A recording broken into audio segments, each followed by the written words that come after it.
trabajo de hace 6 años tiene plena vigencia hoy, más aún después de, en los últimos meses, conversar, por ejemplo, con García Salvatecchi sobre la vigencia del pensamiento de González Prada y las cosas que González Prada, que la semana pasada cumplió 105 años de fallecido, las cosas que escribió, las cosas que pensaba, están más vigentes que nunca. Y esta semana que terminó, ha salido del horno, por darle un nombre, el último informe del Latinobarómetro, informe de 2023, que es un estudio que se hace en 18 países de América Latina, y donde cuando yo escribí este tratado, Perú aparecía en el penúltimo lugar de habitantes con satisfacción por el sistema democrático. El informe último, salido la semana pasada, ahora nos coloca en el último lugar. Estoy hablando de que el 85% prefiere un sistema alternativo al democrático, porque cuando se le repregunta, dicen, ¿y qué es lo que esta democracia me ha dejado? Me ha dado. En el almuerzo conversábamos con Renzo, él decía, ¿por qué la gente votó por Pedro Castillo? Habiendo otras opciones. Tiene mucho que ver con esto, la gente que no se siente representada. Y ustedes saben muy bien que a pesar que ayer eligieron a una mesa directiva, la población, si ayer pudieran decirle, ¿usted quiere que cierren el Congreso?, lo más probable es que dijeran que cierren el Congreso. Los demócratas, convictos y confesos como nosotros, creemos que el Congreso no debe ser cerrado, porque tal vez dentro de los 3 poderes del Estado, el que mayor representa a la población. Por eso se le llama como se llama. Yo voy a hacer, por razones de tiempo, una introducción muy corta. Voy a hablarles de cómo esto que yo llamo el árbol y el bosque significa que si estamos mal acá, en otros países también estamos mal, pero estamos peor nosotros que en otros. Voy a hablar un poco sobre el Perú y su realidad partidaria, las reformas inconclusas. Estamos en el 2023. La ley de partidos se dio a luz el año 2003. Y desde el 2007 ya estábamos pidiendo reformas electorales. Reformas que la burocracia de la dirigencia política, lo que ahora llaman los operadores políticos, no quieren que pase. No quieren reformas electorales. Porque creen que los partidos son una especie de empresa o de chaca donde se deben conservar los mismos privilegios. Sin embargo, nuestros votantes en promedio tardan 15 segundos en decidir por quién van a votar. ¿Y qué es más importante, elegir el auto o elegir la persona que nos va a llevar por el destino durante los próximos 5 años? Y ayer tuvimos un espectáculo grotesco, porque ahí se vio claramente que a los congresistas les interesa poco pactar hasta con el diablo, con tal de llegar a tener más posiciones de poder. Y un descuido que han tenido los medios de comunicación es que ayer hablaban de la disputa por los cargos, pero quienes han sido asesores en el Congreso, y aquí hay varios, saben que las vicepresidencias tienen un gran poder. Tienen que ver con cooperación internacional, tienen que ver con el fondo editorial del Congreso, tiene que ver con la Oficina de Participación Ciudadana, con este programa que se hace del Parlamento Joven.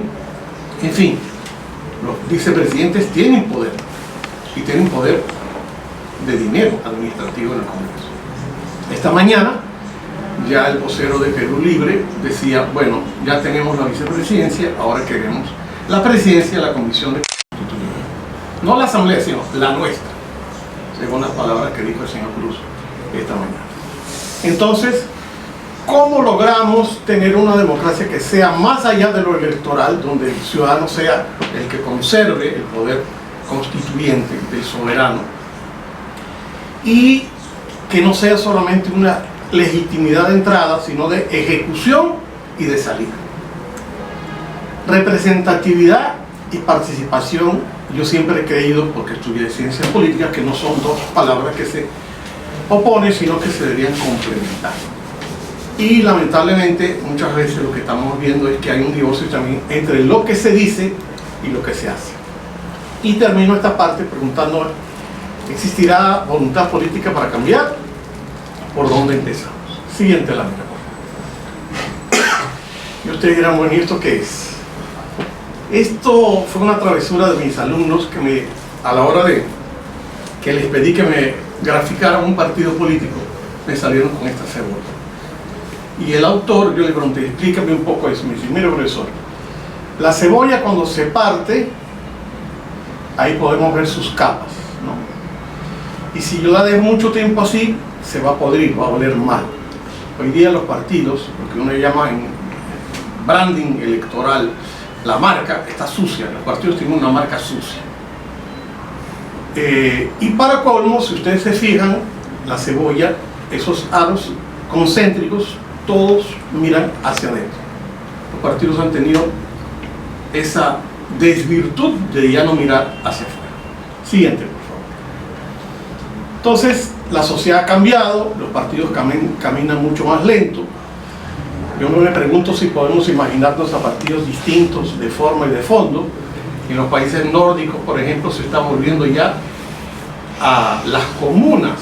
¿En qué sentido? En que los ciudadanos ahora se reúnen, parlamentos, deciden en los barrios, en las comunidades, al estilo de la ágora democrática de la Grecia hace 2500 años, cómo deciden las normativas que más le convienen a ese. Creo que debemos imaginarnos partidos distintos de forma y fondo, incluyendo, por supuesto, al Partido Aprista. Yo creo que el Partido Aprista es el principal partido del Perú, así hayamos tenido en los últimos años grandes dificultades. He trabajado mucho el tema de liderazgo transformacional y la descentralización de los mandos, que es un tema que Luciano, por ejemplo, maneja mucho. Cómo volver a la figura de que el poder está en el municipio. Cómo es que estos alcaldes corruptos han prostituido, me perdonan las damas, la figura del municipio. Yo creo mucho más en promover antes que controlar, y creo que los procesos internos de los partidos políticos tienen que volver a democratizarse. Insisto que creo que ahora los partidos están en un dilema, que es que sus dirigentes al más alto nivel no quieren ceder poder. Y cuando lo ceden es porque han encontrado algunos operadores políticos más jóvenes que antes les cargaban el maletín, pero sigue la tendencia a obedecer a esa casta. En Argentina, vaya adelante compañero, en Argentina, como ustedes saben, el candidato Milei es un candidato liberal con el cual tengo muchas diferencias. De alguna manera va pasando ya al segundo lugar en las encuestas del año que viene, porque ha identificado que los partidos argentinos, él los llama las castas, y no precisamente unas castas virtuosas, sino más bien negativas. Siguiente, por favor, agradezco. Entonces yo estoy escribiendo otros tratados como estos ensayos sobre la posibilidad de una nueva cultura cívica y partidaria, de la verdadera democratización y modernización partidaria, con tolerancia cero, por ejemplo, al tema de la corrupción, que creo que nos hace un daño terrible, pero sobre todo con una vertiente ética, una verdadera revolución moral, como lo planteó González Prada y su más benigno ensayista, sin duda, Hugo García Salvatierra. Y ver cómo hacemos para atraer a aquellos que ahora no quieren nada con la política. Uno sale aquí al Paseo de la República y le pregunta a un joven si quiere entrar a hacer política en un partido y sale corriendo. De hecho, hay un viejo chiste de dos compañeros de colegio que se encontraron después de muchos años, y uno le pregunta al otro, ¿y qué es de tu vida? Mucho tiempo que no te veo. Soy político, pero no se lo digas a mi mamá porque ella cree que soy portero en un burdel. A ese nivel andamos. Siguiente, por favor. Entonces, rápidamente, yo creo que tenemos que revisar el concepto de gobernabilidad. Creo que no solamente es una cuestión de tener la legitimidad del voto, sino de realizar acciones en gobiernos que sean eficaces, que es lo que nos pide la gente, y es el descontento de los peruanos en el latino varón. Siguiente, por favor. Dos variables en cuanto a gobernabilidad. la eficacia y la legitimidad. La eficacia, que puede entenderse como esos objetivos que yo deseo alcanzar, y la legitimidad, que se puede considerar como la primera parte, que es cuando la gente elige y dice, bueno, estos políticos me van a gobernar por 4 o 5 años. Pero si no hay eficacia, la legitimidad se va perdiendo en el camino. No es solamente legitimidad al entrar, sino al desarrollar y al salir. Siguiente, por favor. Eficacia al gobernar, demostrando capacidad de proponer las leyes necesarias, no necesariamente muchas leyes, sino las mejores leyes. Eficiencia para ejecutar lo aprobado, y un tema en que los partidos y los gobiernos están fallando mucho, que es el tema de comunicar, buscando la aceptación y el involucramiento ciudadano. Aquí tengo 2 jóvenes, uno menos y otro más, Diego y Renzo, que ahora se montan a los micros, a los carros en la calle, a provocarle a la gente para que hable algo de lo que está pasando. Y la gente por un momento deja de ver el celular y escucha la voz de 2 jóvenes. Eso es involucramiento ciudadano. Y eso que yo me puse con ellos de acuerdo para este PowerPoint que les estoy presentando. Siguiente, por favor. Entonces, yo creo que si seguimos como vamos a seguir perdiendo legitimidad en el tiempo de gestión. Siguiente, por favor. El creciente desprestigio, recuerden, escribí esto hace casi 7 años, de la política de los políticos está afectando fuertemente los procesos de gobernabilidad, porque le resta la legitimidad necesaria para seguir llevando adelante la democracia como sistema y como proceso. El maestro Dieter Nolen, cuando vino al Perú a dictar la primera cátedra, Domingo García Rada, él decía: si nosotros no vemos a la democracia como algo que los ciudadanos construyen todos los días, le estamos dejando eso solamente a la clase política. Siguiente, por favor. Creó la idea en base a una investigación que se hizo en más de 52 universidades, más de 1000 partidos en todo el mundo. ¿Qué era lo que le problematizaba a los partidos con la gente? Y creamos la idea de que uno de los triángulos, que son varios, de buenas prácticas, es que el Ejecutivo y el Legislativo deberían trabajar. De repente puede ser que uno sea gobierno y otro sea oposición, pero con capacidad y eficiencia para satisfacer a quienes, a los que votaron por ellos, que son los ciudadanos. Siguiente, por favor. Y cuando hemos sido partido de gobierno, y esto es una cosa que debería servirle para todos los otros partidos, deberíamos tener en cuenta que nuestra capacidad y eficiencia debería ser tener el gobierno del partido, la bancada legislativa del partido que le sirve al partido que está en gobierno, y sobre todo una base popular. Las bases del APRA para defender tanto a la bancada aprista como al gobierno del partido. Siguiente. Y aquí, y ya casi terminando, me voy a pasar por Aristóteles. Ustedes dirán, wow, después de tantos años. Sí, Aristóteles tiene varios documentos muy interesantes. Uno de ellos, por cierto, Hugo García, el otro día cuando vino acá a clausurar una escuela de verano que tuvimos con los chicos apristas, dijo: ustedes niños tienen derecho a ser felices. No pierdan nunca la capacidad de ser felices. Y Aristóteles, en su tratado, habla de la felicidad, y hay un momento en que habla de los círculos virtuosos y los círculos viciosos. Ahí tienen ustedes algunas características, hasta 5, de lo que es un círculo vicioso y de lo que es un círculo virtuoso. Evidentemente, nosotros queremos ponernos en la parte del círculo virtuoso del que hablaba Aristóteles. Siguiente. Un ejemplo más práctico es ponerlo con el círculo virtuoso de uno de los problemas que más grande tiene el Perú, la salud. Y en salud, casualmente, en una charla que dicté para una organización que trabaja apoyando los sistemas de salud en América Latina, yo le decía, el tema de la nutrición, por ejemplo, tiene un círculo virtuoso que es salud para los niños, que aumenta su capacidad intelectual, prefiere que los niños tengan mejor escolaridad. Eso le va a permitir, cuando ya sean grandes, tener mayores ingresos y eso contribuye al crecimiento económico del país. Mientras que en el círculo vicioso, lo que tenemos son las enfermedades crónicas que vienen de un proceso de desnutrición. El niño que no se alimenta bien desde el vientre de la madre ya empieza con problemas de anemia, de retención, se duerme en clase porque no tiene desayuno en clase. Tienen menores capacidades intelectuales, menor grado de escolaridad, menos ingresos en las familias y por supuesto pertenecen al círculo vicioso de la pobreza. Siguiente. Y otro tema que nos mata terriblemente es la corrupción. Y para definir la corrupción, en vez de buscar un concepto entre todas estas bibliotecas que nos rodean, yo creo que lo que estamos viendo de la corrupción es apenas la punta del iceberg. La punta del iceberg. Yo creo que hay mucha corrupción y hay una confabulación para que la gente que está en esa parte de abajo, que llamamos el bajo perfil de la corrupción, no se deje ver, pero están robando a manos llenas. Gobierne quien gobierna.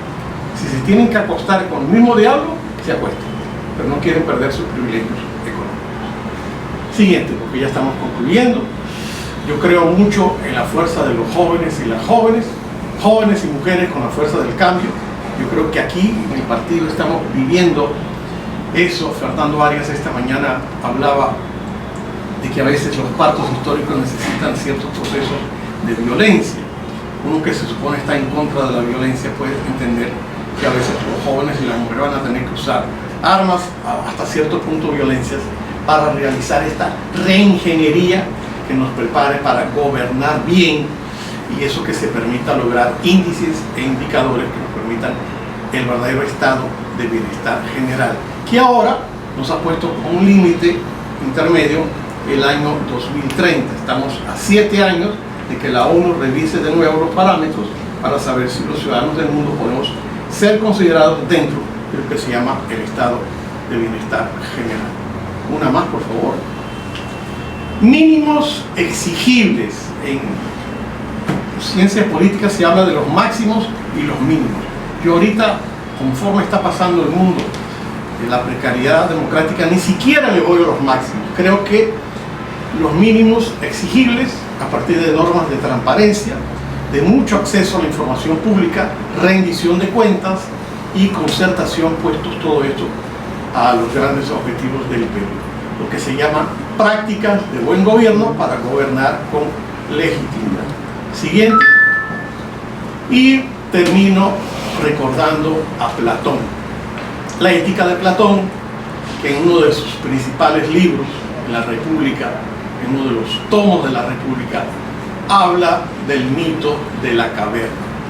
Y la siguiente lámina lo va a describir perfectamente. Ustedes ven ahí, esta lámina es mucho más interesante. Yo la primera vez que me la presentaron, estuve como 2 horas mirando para entenderla. Del lado izquierdo, ustedes ven unos señores apenas unos taparrabos, acostados, maniatados, están encadenados a ese muro, y ellos lo que ven es lo que se proyecta en una pared, esas sombras de ese caballo, de ese guerrero, que es lo que una gente a punta de esa llama está tratando de mostrarles que es la sociedad que está allá afuera. Después hablé con un comunicólogo, más bien periodista, que me decía, no sé, que esas figuras que están llevando esas personas pudieran ser algo así como los medios de comunicación que nos hacen ver la realidad que ellos nos quieren mostrar. Y del otro lado, ustedes ven, pasando la llama, 2 ciudadanos saliendo de esa caverna y buscando la libertad. Ese sentimiento de libertad que nos hablaba tanto González Prada. Ya ves el niño que está afuera mirando a la libertad y sintiéndose libre. En la siguiente lámina lo explico rápidamente. Con Glaucón, Platón hizo esta analogía. Los prisioneros atados representan los seres humanos latinoamericanos, y le vamos a dar un nombre, que estamos en estado de ignorancia. Las sombras proyectadas son las apariencias de lo que creemos que es el mundo sensible y lo que está allá afuera, y lo que algunas dirigencias políticas no quieren que sepamos, que allá afuera hay luz, hay conocimiento verdadero. Y con las dos últimas láminas concluye. Ustedes dirán, bueno, Lucho se fue esta tarde por pensamientos antiguos. Sí, hay una figura de Diógenes de Sinope en el siglo IV antes de Cristo, que como ustedes ven, se paseaba por las calles de Atenas con esa lámpara. Y la gente, en el caos que es una ciudad como Lima, decía, ¿y ese viejito por qué anda con esa lámpara? Y el autor de esta pintura decía, ese señor anda buscando ciudadanos y ciudadanas honestas, a veces. Listo, muchas gracias.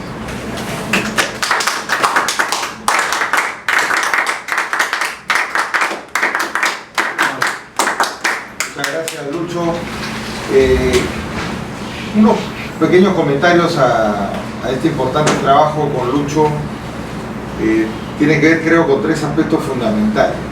Primero, tocar el tema de los partidos políticos que está tan vigente hoy en día, y como bien está referido al maestro Dieter Nolle, él hablaba justamente de la crisis de la política de los 80, y a partir de ahí visualizó claramente que la crisis de la política aterrizaba también en este paso comunicante entre la sociedad y el gobierno, que eran los partidos políticos.